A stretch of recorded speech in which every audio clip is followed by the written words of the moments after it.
Good morning, everyone. Welcome. My name is Menachem Creditor. It's my honor to serve as scholar in residence and rabbi for UJA Federation of New York.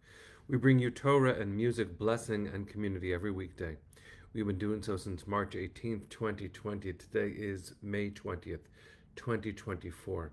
It's broadcast 1055. It is day 227 since October 7th. Friends, there's so much to talk about, but most of all, it's just good to see you. Boker Tov, Penny, it's good to see you. Hi, Robin. Susie, nice to see you in Toronto. Let's see who else is here. Carl and Linda, good morning, kind soul. Fabrice, Peter, good morning. Rosa and Jonathan, Sunday and Jacqueline, Boker Tov. Shari, good morning. Hi, Natalia. Hi, Dale. Linda, good morning. Rose, Judy, Tsiona, Barry, and Barbara, good morning. Hi, Stacy. Arlene, today is Jerry's birthday. Thank you so much for telling us. Happy birthday, Jerry. I hope you're already on. I'm not sure. Adrian, good morning. New York State of Mind. I'm not sure who you are, but good morning back to you. It's good to have you here. Okay.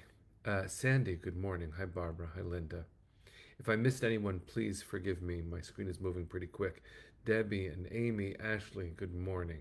Good morning, good morning. Hi, Cecile. Okay. It's good to see everyone. Lydia, you're on your way to a medical appointment with your daughter, but you're on in the cab. So sending you and your cab driver and your daughter a big hug. May be a good day for everyone. Let's take a breath, sing a blessing, learn some Torah. Here we go.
So good morning.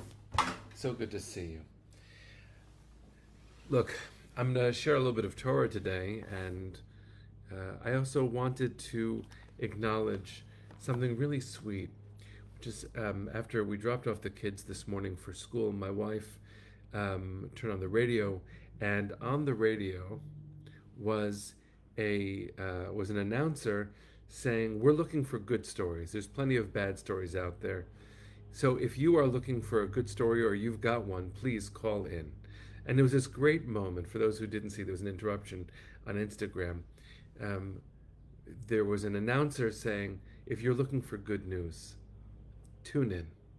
And it was this big reminder, I think, to a lot of us that the world is not going to suddenly get simpler. Let's not. Let's not pretend that the world is going to be simple. I think that is certainly a way to set ourselves up for disappointment. But there is importance to sharing positivity. And we are counting the Omer, the period of time between Pesach and Shavuot, two big holidays on the Jewish calendar, biblical holidays, where we would gather as a people at the Temple Mount, at the Beit HaMikdash, the Holy Temple. And the truth is, it had multiple functions. One of them was to bring a sacrifice to God, but actually, the whole purpose was also to circle each other, to be in each other's orbit very tightly. There's something very beautiful about that. Just knowing that when you show up, there will be other people there. In fact, people don't realize that we would circle and circle, and one of the functions was that there was a communal lost and found also on these holidays. So as we count the Omer, and yes, every day is laden with real news, and it's not always good. It's true. It is also important to know that we are counting toward something, something beautiful. Shavuot represents revelation. God loves us so much in the Torah, and hopefully in the world, in life, that God shows up. So these holidays are very much about showing up. This Torah portion that we're on right now, Parshat Behar, is the second to last one in the book of Leviticus, and it begins with these words in Hebrew. Vaydaber Adonai el Moshe Behar Sinai Lemor. God spoke to Moses at Mount Sinai, saying, Daber el bnei Israel, speak to the children of Israel, ve'amarta alehem, say to them, Ki tavou el haaretz, when you get to the land. Asher ani noten lachem, that I give you, V'shavta haaretz Shabbat ladonai. The land should rest, a Shabbat to God. Now, obviously, we have the idea of Shabbat. This Shabbat, any Shabbat, is a chance to restore our souls, similar to the story of creation, where God works so hard, whatever that means, to create the universe that even God needs a Shabbat, vayinafash, and God resouled God's self. It's one of my favorite invented words, to resoul, Resoul. Well, in this Torah portion, we hear that even the land gets a Shabbat to God. But think about how interesting the verse is. When you arrive at the land that I'm giving you, give the land a break. What might that mean? We march for 2 generations through the desert.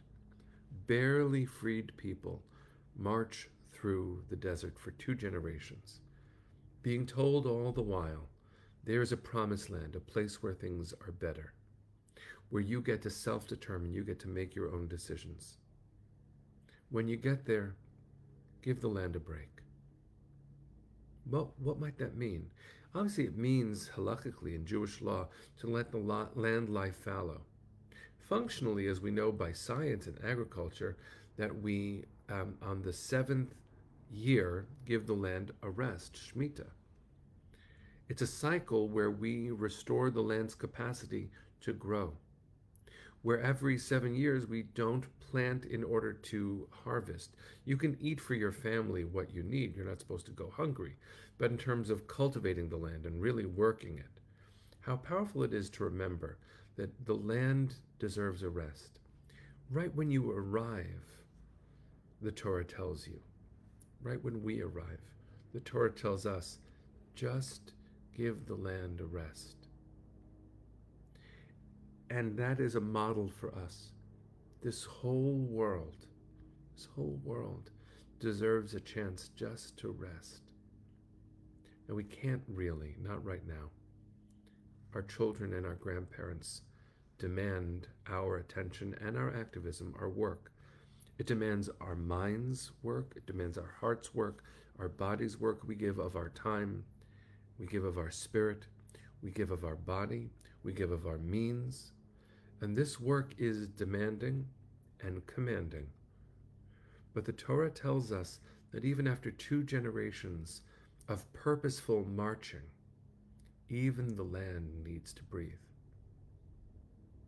So I want to say that, not knowing quite how it spells out for your experience, not really prescribing something for our community, and certainly not trying to impose any interpretation on literally the land of the State of Israel or the people who are citizens of the State of Israel. This is a hard time, but I want to bless all of us, including all of them, with just a moment of restoration. just a moment of it, the blessing of breathing. We are told that after all of our wandering, get a break just for a minute. Not only that, we shouldn't make our weariness the earth's problem. The earth itself deserves a break. Everyone deserves a break. The earth needs to breathe too. I don't know what to do with that right now, but I know it's true. There are moments, just like this last Shabbat, for me, and I see my precious wife is here with us, so I want to say it to her, or about her in front of everybody, that Shabbat together, Shabbat itself, thank God for the experience of Shabbat. Just letting in the rest, the restoration. I bless you to rest. Join with me in blessing the land itself, just wherever you are. If you're on the 30th floor of a building or in a cab on the way to an appointment, as some of us are, if you're sitting at home, walking by the way, just send your consciousness to the earth itself, because the Torah tells us that it deserves care. And I can't help but wonder if by sending our love through the soil, it might even reach those of our family members who are trapped beneath it too. I don't know how to know any of that, but I wish for it to be real. I wish for the love and the care that we show the earth, because the Torah tells us it matters. Maybe that can somehow travel through currents and through space and through time and be present. Be a gentle gift. So, let's take a breath. Really. I'm going to take 3 breaths right now with you.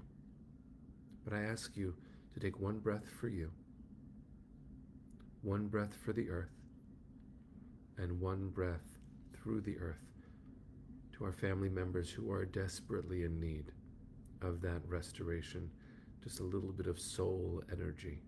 If we could all send it and it could just reach them. And since we're all over the world right now, in Frankfurt, in Paris, in Malta, and in Yonkers, let's all choose our part of the earth and send love straight through it. Maybe a miracle can happen, and those in darkness will feel the light we're sending their way. So 3 breaths, 1 for you, 1 for the earth, and 1 for the hostages.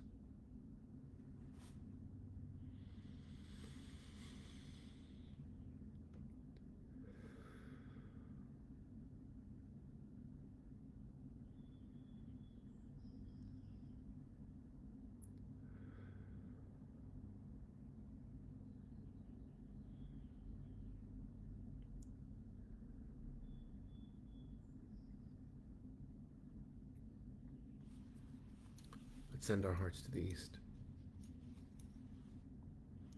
Kolon baleva penima nefesh Yehudi homia ulefatei mizrach kadima ayin letzion Sophia. On lo avda tikvatenu, hatikva bat shnot alpayim, liot am chofshi be'artzenu, Eretz Zion v'Yerushalayim. Liot am chofshi be'artzenu, Eretz Zion v'Yerushalayim. Bring them home now. Bring them home now. Am Yisrael Chai. See you tomorrow, friends. Take care.